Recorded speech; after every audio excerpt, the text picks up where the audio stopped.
Moments when the Vietnam War went crazy, distilled from Apocalypse Now, one of the most eagerly awaited films of the year, and one of 4 new films we'll be reviewing on Sneak Previews, 2 film critics looking at the new movies in town.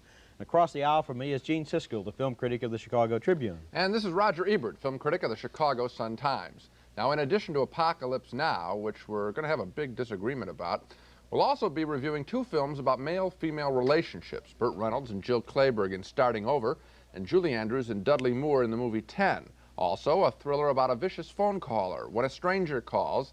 But now, Roger begins with 10. And I might begin with a word of explanation about that title. You remember how in high school we used to ask each other how a girl rated on a scale of 1 to 10? Well, Blake Edwards' new comedy 10 stars the British comedian Dudley Moore, who's minding his own business one day, driving down the street, when suddenly he sees the most beautiful girl in the world in the next car. Now, she's so beautiful that on a scale of 1 to 10, she rates an 11. A couple of problems, though. One little problem is that the girl is on her way to the church to get married. The other little problem is that Dudley Moore already has a long-standing relationship with Julie Andrews, who's an island of sanity in his otherwise chaotic life.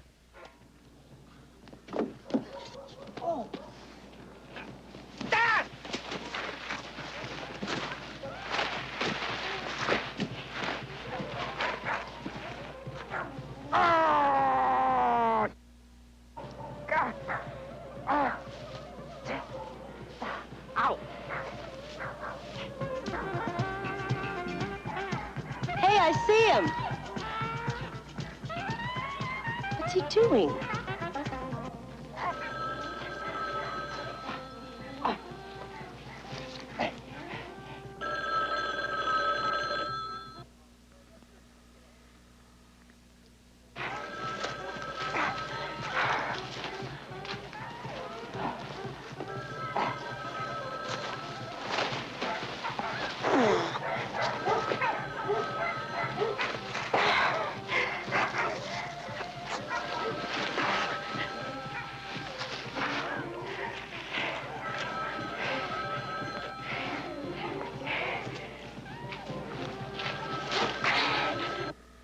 Oh, come on, George.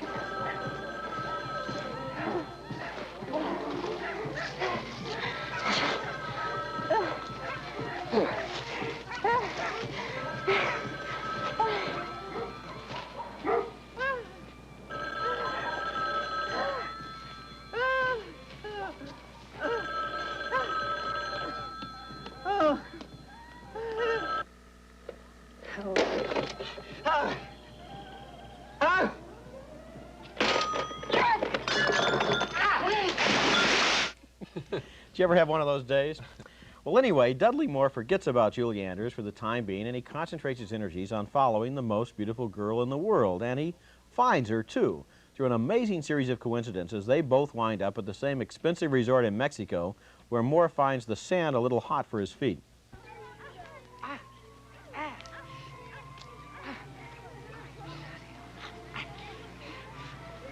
Oh.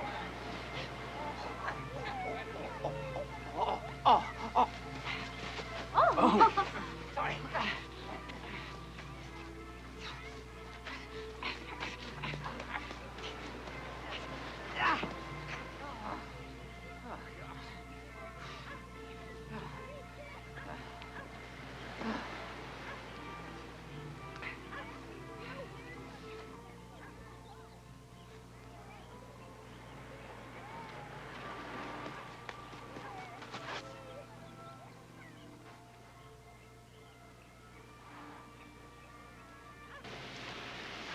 I think I'll go out and get a surfboard.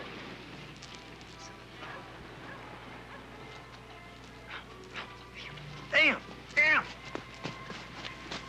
Ow.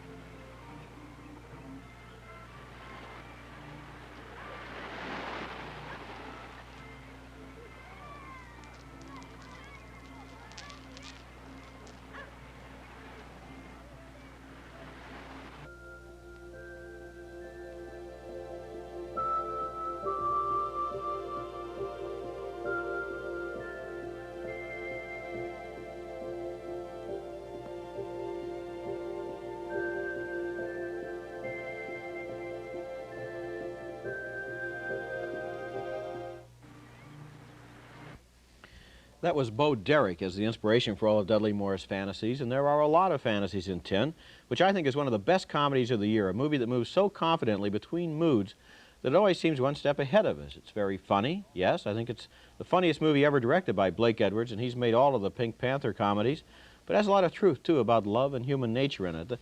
One of the funny things about it is that you sit there for 2 hours laughing, and then at the end of the film you think, this has been kind of a subtle performance. There's a lot of poignancy in this movie. Yeah, I think it's actually less of a comedy. I mean, that Rolling Down the Hill didn't make me laugh. I'm intrigued by this guy's predicament. He's about 42 years old. He has a birthday party. That freaks him out. He has sort of a change of life. Call it male menopause if you want. He's worried about if he's getting everything that he can, and then he sees this unattainable object, and that sets up a whole conflict with him trying to be an adolescent, grabbing at this unreachable girl, and also trying to be an adult and dealing with Julie Andrews.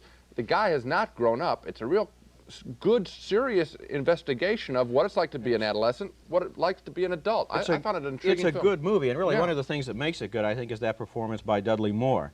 Here's a guy who in real life, I think, is 44 years old. He's a British comedian. He's been around for a long time as he's been part of a comedy team with Peter Cook and Dudley Moore, but we've never seen him in a lead before.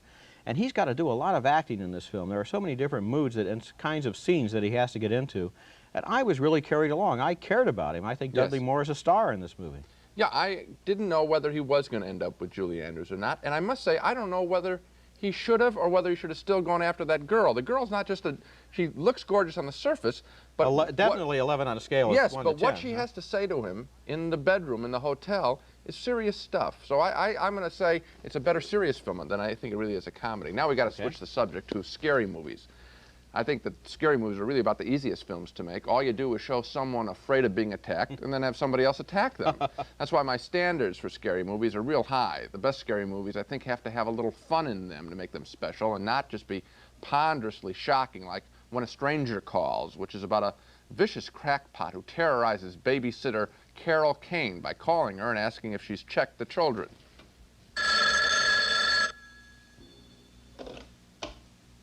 Hello. It's me. I know. Who are you?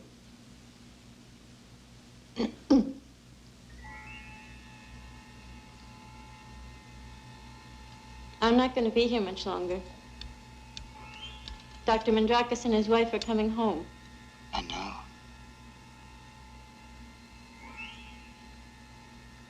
Can you see me? Yes.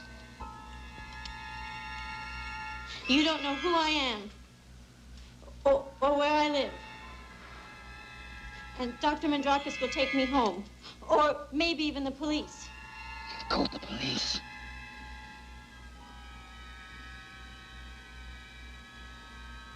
I want to talk to you.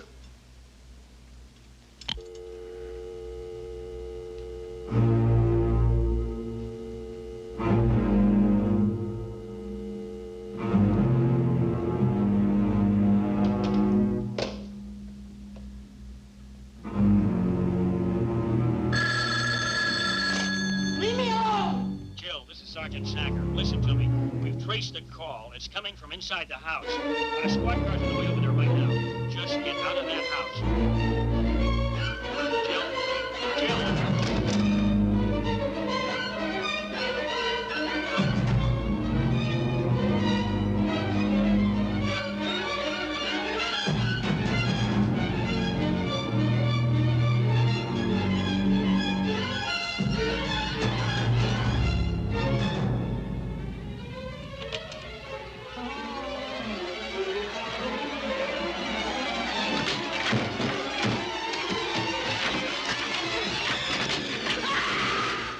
That guy at the end, it's just a trick on the audience. It's a police detective, but the filmmaker makes him look like a potential killer. Just a trick.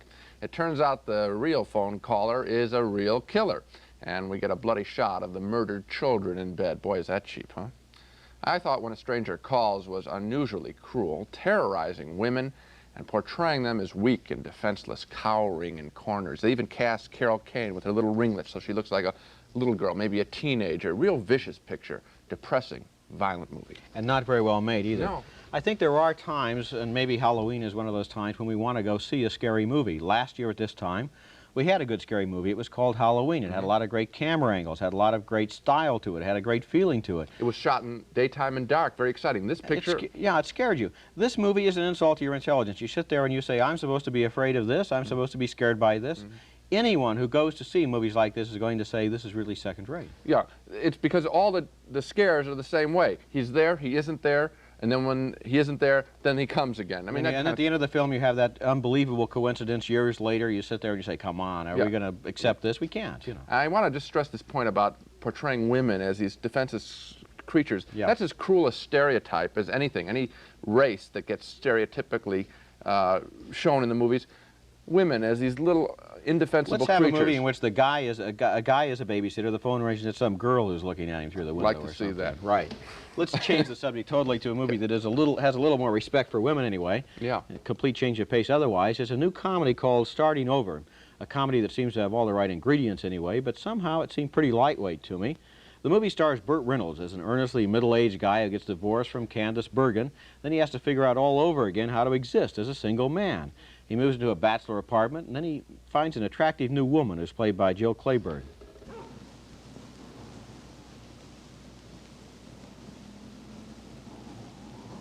You want to go out tomorrow night? How long have you been separated? 1 month. You want to go out tomorrow night? No. Look, I mean, really, you have been separated for a very short time. Marvin knows how I feel about that. I guess that's why she didn't...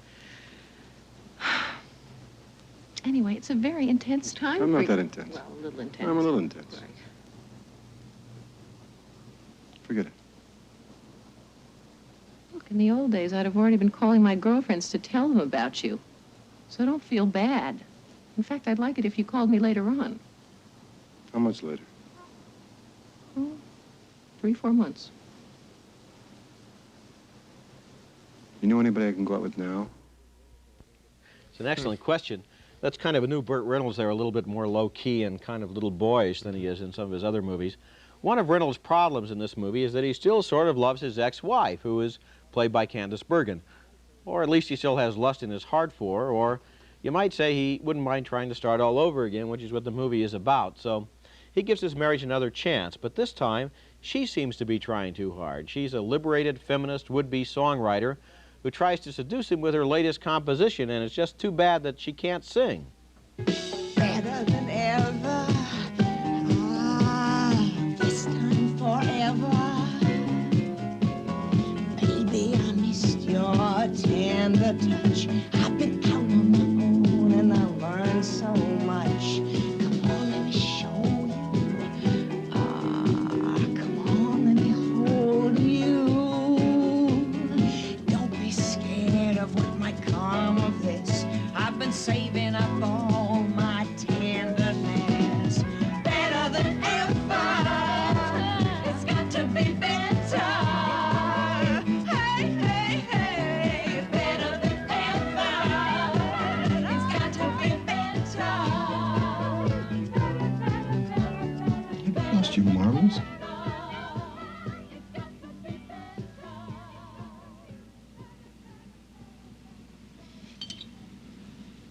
Hey.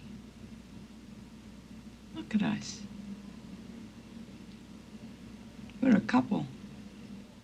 Yeah, but somehow I have the feeling they're not going to be a couple for long.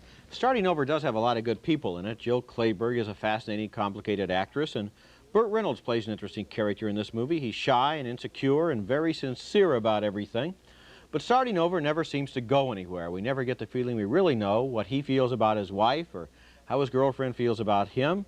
there's not the feeling here that anybody has anything real to lose. What do they have at stake in this movie? Well, I find two of the characters very interesting, and the one who isn't interesting is the one who can't sing. I kind of guessed her, yeah. She's awful in this picture. But Reynolds, he's an interesting guy, divorced and afraid of not being with a woman, so he's ready to rush into another relationship. Clayburgh, just the opposite. She's divorced, but she's afraid of getting involved with someone else. She doesn't want to get burned. That tension between them, will they get together? She's willing to delay it. He is, after all, Burt Reynolds. The fact that she's not interested in him, but obviously yes interested in him, that's an interesting tension. I'm surprised that you didn't find their relationship attractive. I didn't, and I think you know what I might have been thinking of. Jill Clayburgh is in this picture. She's a reminder of a movie that came out last year, a very good film called An Unmarried Woman. If you remember that film, this movie, starting over, really puts Burt Reynolds in the Jill Clayburgh role. It puts him in the middle.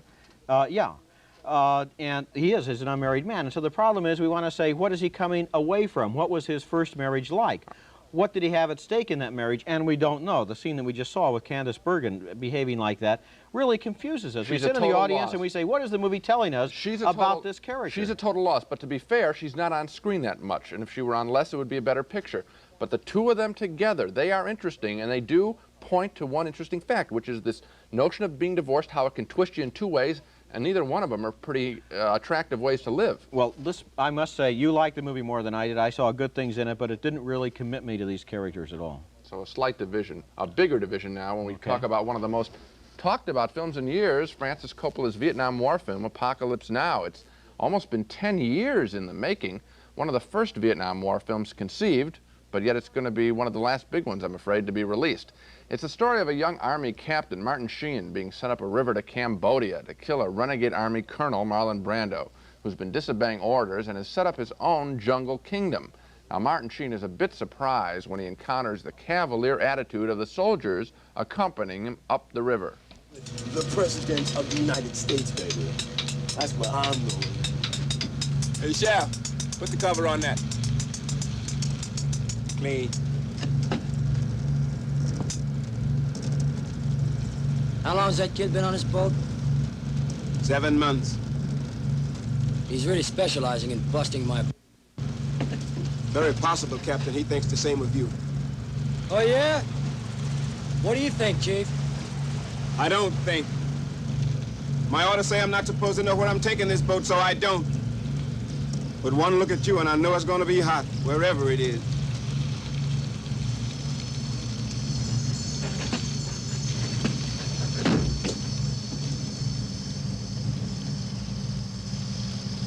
We're going upriver about 75 clicks above the Dolong Bridge. That's Cambodia, Captain.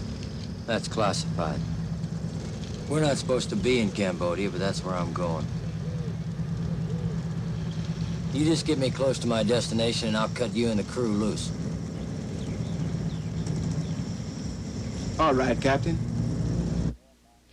Farther up the river, Sheen encounters a warmongering Army Colonel, Robert Duvall, who says he loves the smell of napalm. He says it smells like victory. And he also loves to play Wagner over his helicopter's loudspeaker while leading his men into battle. We've got it spotted. Big Duke 60, Eagle thrust. Put on heading 270. Assume attack formation. That's a roger, Big Duke. Okay, we're going to... We'll come in low out of the rising sun, and about a mile out, we'll put on the music. Music? Yeah, I use Wagner. It scares the hell out of the slopes. My boys love it. Hey, we're gonna play music.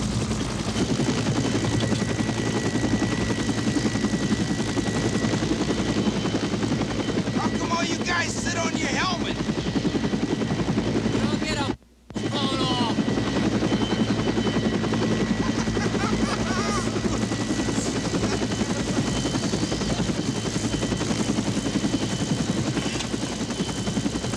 Big Duke 60, Eagle thrust. Put on War off. Make it loud. This is a Romeo Foxtrot. Shall we dance?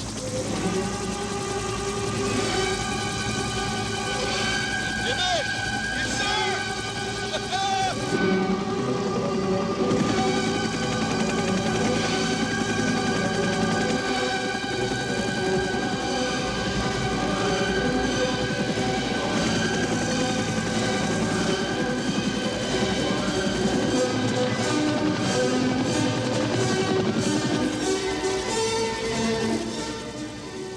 so far, the film's anti-war attitude is clear, but it gets awfully murky when Sheehan finally makes it all the way up the river.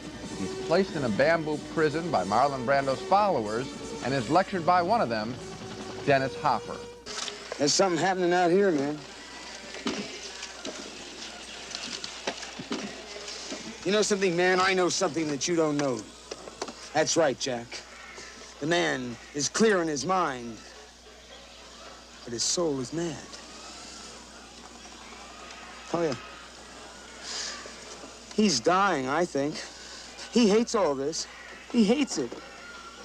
But the man's, he reads poetry out loud, all right? And a voice. A voice. He likes you because you're still alive. He's got plans for you. No, no. I'm not gonna help you. You're gonna help him, man. You're gonna help him. Well, he's certainly been screwed up by the war. Now, this is a very big film that tries to say a lot of conventional things about the war, about the arrogance of our war effort. That part of the film is very colorful, impressive, sometimes even memorable. But Apocalypse Now is also after a much bigger target, nothing less, I think, than a speculation on the nature and source of good and evil in the world, how the war came about. On that score, I think it fails completely. The Brando character, who we wait for 2 hours to meet, has nothing to say, and we walk out of Apocalypse Now wondering, what's the big deal? I thought it was a pretty good deal. I think that right here we have one of the more fundamental disagreements we've ever had in doing this show. I think, first of all, as a broad statement, Apocalypse Now is a very good film, very much worth seeing. Then to address myself more to what you said, I think the ending of this film is going to be debated for the next 50 years, whether or not the Brando character works, whether the last half hour works.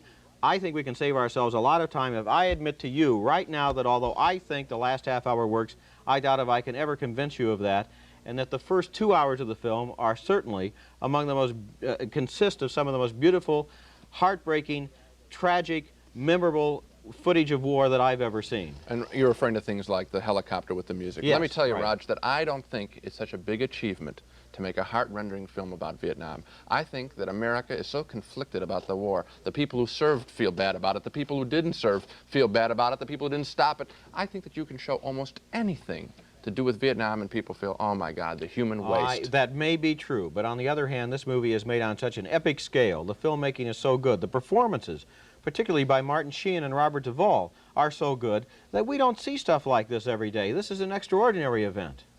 I wish that I could say that to you. There's a couple of times when my heart was broken in a special way, when one guy kills a Vietnamese woman. But other than that, I thought this was the same old standard Vietnam stuff, yes, done on a bigger scale with a bigger budget, but the big payoff, and this is the ending is unfortunately there. There is a journey up the river, and we get there. Brando has nothing. The ending didn't work for you. It worked more for me. I think that essentially the two of us are representing the two basic attitudes toward this film. Some people think the ending doesn't work and it's just another war movie. Other people think that it transcends other war movies. It's a little better, a little more brilliant, a little more important. I'm in that camp. Okay, and I guess I'm saying to people, if they go and they wonder what the heck is the ending about, I'm with them. I wondered too.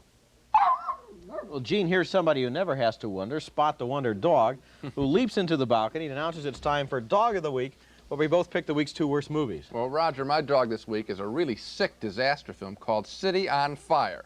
It's about a fire set by an employee who's been ash-canned by the refinery where he works. The fire spreads across town and threatens a hospital. It also burns a photographer who's trying to get some precious pictures out of his laboratory.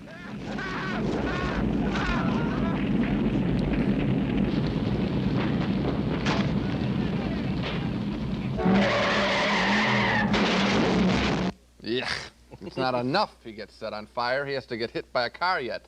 You like to see second and third degree burns and close-ups, learn a little bit about salves and wounds? You're going to love City on Fire. It really sounds like a lot of fun. Yeah. My dog this week is The Seven Brothers Meet Dracula. Now, this is a movie in which old kung fu footage is made magically into Dracula material by the brilliant masterstroke of simply telling us in a prologue that Dracula in this film has transferred himself into the body of a kung fu warrior. So every time we see a kung fu fight, that's supposed to be Dracula fighting. Really brilliant. Peter Cushing, who's a veteran of a lot of Dracula movies, plays the immortal Dr. Van Helsing, but here's another curious thing about this movie. He's not really in the same film with the kung fu stuff. He keeps saying things like, look over there, and everybody does. And he says, look over here, and everybody looks over here. But they never seem to be in the same scene with him, maybe because he never quite made it to Hong Kong during the filming. You know, if they were going to cheat like that, they could have had one of the Kung Fu Warriors say he's Clark Gable, another one say I'm Vivian Lee. They remake Gone with the Wind. So much for the dogs. Now to recap our reactions to the main movies on this show. Both Roger and I thoroughly enjoy the wistful comedy 10 with Dudley Moore going through a change of life. There's a yes next to both of our names. We both recommend you see this movie. It's rated R. We also agree on the phone call thriller When a Stranger Calls. It's cruel, violent trash. We both say no to that. We split on Starting Over with Burt Reynolds as an unmarried man. I like 2/3 of the movie, everything but Candice Bergen. I say yes. Roger thinks the movie never makes it clear what the characters think about each other. He says no. We strongly split on Francis Coppola's Vietnam film Apocalypse Now. Roger thinks it's a brilliant film on the Vietnam War. I think it's a big disappointment, a film that loses its clarity and conviction at the very end. Roger says yes. I say no. And that's it for this show. Next week on Sneak Previews, we'll have a special Take Two program where Gene and I will take a second look at monsters in the movies, at the difference between what scared us years ago and what scares us now. And then, in 2 weeks, we'll be back with reviews of 5 new films, including the disaster movie Meteor, starring Sean Connery, Jill Clayburgh in the controversial new drama Luna, and Al Pacino as an outspoken lawyer in And Justice for All. Till then, see you at the movies.